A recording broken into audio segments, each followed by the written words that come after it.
전기차 화재 사고에서 가장 충격적이었던 거는 소화기로 불을 끌 수 없었다는 점이었습니다. 그 엄 팀장님, 네. 그 만약 전기차와 같은 리튬 배터리 화재를 목격하면은 초기에 좀 어떻게 좀 대응을 해야 하는지 좀 알려주시죠. 방법을. 소화기로 전기차 화재는 끌 수가 없습니다. 현재 그 소화기 인증된 소화기는 없고요. 네. 만약에 화재가 났다라고 하면 신속하게 119에 신고를 하시고 네. 안전한 장소로 피난을 하셔야 합니다. 그리고 가장 효과적인 방법은 물에 의한 냉각 소화로 판단이 되며 소방관들이 현장에 진입해서 냉각 소화하는 방법이 가장 효과적인 방법입니다. 리튬이온 배터리 전용 소화기가 있지 않나요? 지금 그 잘못된 정보로 인해서 언론에서 그다음에 그 소화기를 판매하는 업자들이 그렇게 홍보를 하고 있는데요. 국제적으로 인증된 소화기는 없습니다. 네, 그런가요? 실제로 이제 리튬이온 전용 배터리라고 이제 이렇게 이제 홍보를 하거나 또 판매를 하고 있는 곳들은 자체적인 실험을 통해서 이제 이만큼의 성능이 나온다라는 것들을 이제 보여주면서 이게 이제 적응성이 있다 이렇게 보는데요. 대부분 이제 그런 영상들, 실험 영상들을 네네. 보시면 예. 배터리 팩을 까서 그 안에 셀들이 노출된 상태에서 분사를 했을 때 소화 성능이 있는 것으로 이렇게 확인이 되는데요. 다만 이제 이런 상황이 전기차에서는 상당히 좀 맞지가 않는 게 전기차 차체 안에 또 그리고 그 하부 쪽에 배터리 팩 안에 이 배터리들이 들어있는데 직접적으로 이런 것들을 바깥에서 뿌린다 하더라도 셀까지 이렇게 침투가 되지 않는 상황이기 때문에요. 바깥에 아무리 뿌린다 하더라도 사실상 적응성이 없다라고 보는 게 맞을 것 같습니다. 그래서 최근에 이제 이런 리튬이온 전용 소화기라든지 또 금속 화재 전용 소화기, D급 소화기 같은 경우가 굉장히 불티나게 팔린다고 하는데요. 이러한 것들은 사실 일반 소화기보다도 20, 30배 이상 비싸거든요. 그래서 이렇게 비싸면서도 사실상 실제로 화재 시에 적응성이 담보되지 않는 상황이기 때문에 오히려 일반 소화기나 혹은 또 이런 물로서 소화전이나 물로서 끄는 것들이 오히려 더 효과적이다 이렇게 보시는 게 맞을 것 같습니다. 예. 또 우리 교수님께서는 그 조금 전에 스프링클러 그 미작동 이제 피해를 키웠다고 이제 그 말씀을 해주셨잖아요.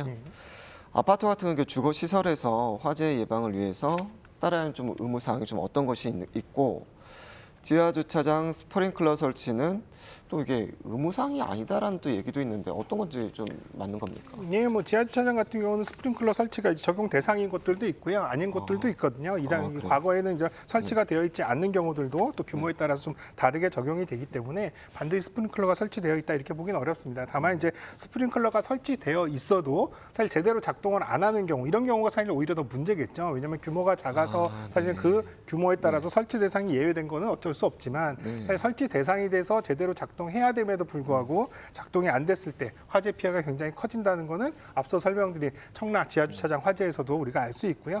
대부분 지하주차장 또 지하 공간에서 화재가 발생했을 때 스프링클러가 미작동하는 경우 대부분 대형 인명 피해라든지 대형 재산 피해로 이어지는 경우들이 대부분입니다. 그렇기 때문에 우리 지하주차장에 스프링클러가 설치되어 있구나라고 방심하시기보다는 이런 것들이 제대로 잘 작동하는지 이런 부분을 조금 더 관심 있게 들여다보시고 또 관리가 잘 되고 있는지도 이런 것들을 확인해 볼 필요는 분명히 있다 생각이 됩니다. 엄 팀장님 혹시 네. 강원도에는 아파트 지하 주차장 스프링클러 뭐 설치 현황이라든지 네네. 좀 그런 뭐 데이터가 좀 있으신지? 네네.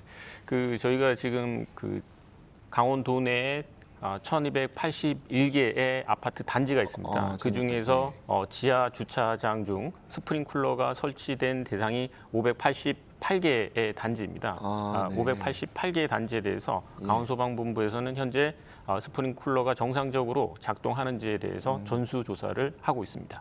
예, 말씀 감사합니다. 예. 법적인 그 아파트 스프링클러 설치 대상의 히스토리를 좀 살펴봐야 할 텐데요. 예. 1992년 그 소방법 개정으로 인해서 16층 이상 아파트에만 스프링클러가 설치되게끔 되어 있다가 2005년도에 또 개정이 돼서 11층 이상의 아파트에 스프링클러가 설치 대상이 되었고요. 네. 최근 2018년부터 6층 이상 아파트 전층에 스프링클러의 설치를 의무화하고 있습니다. 그런데 요 이제 개정된 법들을 이제 보면 기존 건물에 대한 소급 적용은 되지 않는다는 이러한 문제들이 있기 때문에 좀 오래된 그 기축 아파트에 대해서 문제가 좀 되지 않겠나 그렇게 생각하고 있습니다.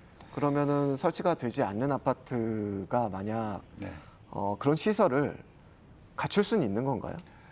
현재로서는 법적인 부분으로 하기에는 이미 지어져 있기 때문에 좀 어려울 수 있겠지만 뭐 간이 시설이라든지 그렇죠. 간이 스프링클러 시설이라든지 이런 것들로 이제 일부 보완할 수는 있을 것 같습니다.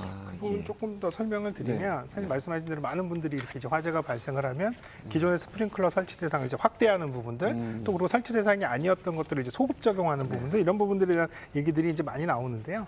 사실 소급 적용이 사실 굉장히 좀 어렵습니다. 현실적으로는 우리가 지금은 설치되어 있는 대상인데 이전에는 설치가 안 돼 있으면 그것도 당연히 설치하게끔 돼야 하는 거 아니야 이렇게 쉽게 생각하시지만 이미 사용 중인 건축물 같은 경우 아파트 같은 경우 특히 이 스프링클러 배관이 사실 지금 스프링클러 헤드만 설치한다고 되는 게 아니라 헤드 그 안쪽에 이제 배관 그리고 뭐 펌프 그다음 수조까지 이런 것들이 다 일체화돼야 되기 때문에 비용적인 부분이나 사용성의 제한이라든지 또 한편은 이제 유지 관리적인 측면에서 상당히 좀 한계는 분명히 있다 이렇게 보는 게 맞을 것 같고요.